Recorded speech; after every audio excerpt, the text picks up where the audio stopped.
En las calles empedradas de Madrid, bajo un cielo plomizo que amenazaba con derramar sus lágrimas sobre la ciudad, una joven llamada Elena se acurrucaba contra la pared de un lujoso palacio. No era un palacio de reyes, sino la mansión de un hombre que todos conocían como el Rey del Acero, don Víctor Salazar, un millonario cuya fortuna se medía en fábricas y rascacielos, pero cuyo corazón parecía forjado en el mismo metal frío que producía. Elena, con solo 22 años, había llegado a esa puerta no por capricho, sino por la desesperación que la vida le había tejido como una red inescapable. Huérfana desde niña, había perdido su último refugio cuando el alquiler se convirtió en un lujo inalcanzable.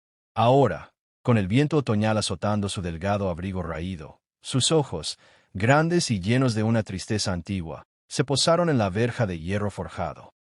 Detrás de ella, en el vasto jardín, se erguía una caseta para perros, pintada de rojo brillante, con un techo inclinado que parecía burlarse de su propia miseria. Si un perro tiene un hogar, pensó Elena, quizá yo también pueda tener uno esta noche. La lluvia comenzó a caer en gotas gruesas, como si el cielo mismo llorara por ella. Elena avanzó, tambaleante, hasta golpear la verja con puños temblorosos. Un guardia, un hombre de rostro impasible, salió de la sombra. —¿Qué quiere? —gruñó, escudriñándola como a un intruso. —Por favor —susurró ella, su voz un hilo frágil en la tormenta—, solo una noche. En la caseta del perro. No pido más. Es mejor que la calle. El guardia la miró con una mezcla de lástima y recelo, pero antes de que pudiera responder, una voz grave resonó desde el interior de la mansión. —Déjala, Hazer. Era don Víctor, de pie en el umbral de la puerta principal, su silueta recortada contra la luz cálida del vestíbulo. Vestía un traje impecable, con el cabello plateado peinado hacia atrás, y sus ojos, de un azul acerado, la observaron con una curiosidad que Elena no esperaba. El guardia abrió la verja de mala gana, y ella cruzó el jardín empapado, sintiendo cada paso como un juicio final. Don Víctor no era un hombre de palabras vanas. Había construido su imperio desde las cenizas de una infancia pobre en los barrios bajos de Barcelona, donde el hambre era maestra y la ambición, el único pan. Pero el éxito lo había endurecido. Las traiciones de socios, las demandas de la prensa, las soledades de las salas de juntas lo habían convertido en un lobo solitario. Aquella noche, sin embargo, algo en la figura empapada de Elena lo detuvo. La invitó a entrar, no a la caseta, sino a la sala de estar, donde un fuego crepitaba en la chimenea y el aroma a cuero viejo y café recién molido flotaba en el aire. Elena se sentó en el borde de un sofá mullido, goteando agua sobre la alfombra persa, y contó su historia con voz entrecortada. La muerte de sus padres en un accidente, los años en orfanatos indiferentes, el trabajo en una fábrica textil que la despidió por una huelga injusta. «No soy una mendiga», dijo al fin, con los ojos bajos, «solo alguien que necesita un techo. Su caseta parece tan acogedora». Don Víctor escuchó en silencio, su rostro impasible como una máscara, pero en su interior, un eco distante se agitaba, el recuerdo de noches similares, acurrucado en callejones bajo cartones húmedos. La cena fue un ritual incómodo. Él ordenó al mayordomo que preparara sopa caliente y pan fresco, y Elena comió con la voracidad de quien ha olvidado el sabor de la abundancia. Mientras tanto, don Víctor la interrogaba con preguntas precisas. ¿Qué sueñas hacer con tu vida? ¿Qué te hace reír en medio de la tormenta? Ella respondió con honestidad brutal. Quería ser maestra, enseñar a niños como ella había sido, que el mundo no los aplastara antes de que pudieran volar. Pero el mundo no espera sueños, murmuró. Y en ese momento, un trueno retumbó fuera, como un presagio. Don Víctor se levantó, caminó hacia la ventana y miró la caseta roja, ahora azotada por la lluvia. «Ven», dijo simplemente, y la guió de vuelta al jardín. Elena lo siguió, el corazón latiéndole con fuerza, temiendo que la rechazara allí mismo, bajo el diluvio. Él abrió la puerta de la caseta, iluminada por una linterna que el guardia había encendido por orden suya. Dentro, no había paja ni huesos de perro. En su lugar, había una manta limpia, una almohada mullida y un termo con chocolate caliente. «Duerme aquí esta noche», dijo él, su voz ronca por primera vez. Elena entró, abrumada, y se volvió para agradecerle, pero las palabras se le atoraron en la garganta al ver su expresión.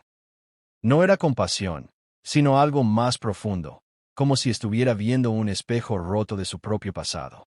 Aquella noche, mientras Elena se acurrucaba bajo la manta, escuchando el golpeteo de la lluvia en el techo, don Víctor no regresó a su cama. En cambio, se sentó en su estudio, rodeado de trofeos y contratos, y por primera vez en décadas, las lágrimas rodaron por sus mejillas surcadas. Recordó a su madre, que había muerto en la pobreza, rogándole a un terrateniente que le permitiera dormir en su establo. El hombre la había echado con una risa cruel, y esa escena había forjado el acero en su alma. «No seré como él», murmuró don Víctor al vacío. Al amanecer, con el sol filtrándose a través de nubes dispersas, regresó al jardín. Elena ya estaba despierta, sentada en la entrada de la caseta, con los ojos hinchados por el sueño inquieto. «Gracias, señor», dijo ella, levantándose con dignidad. «Me voy ahora. No quiero abusar».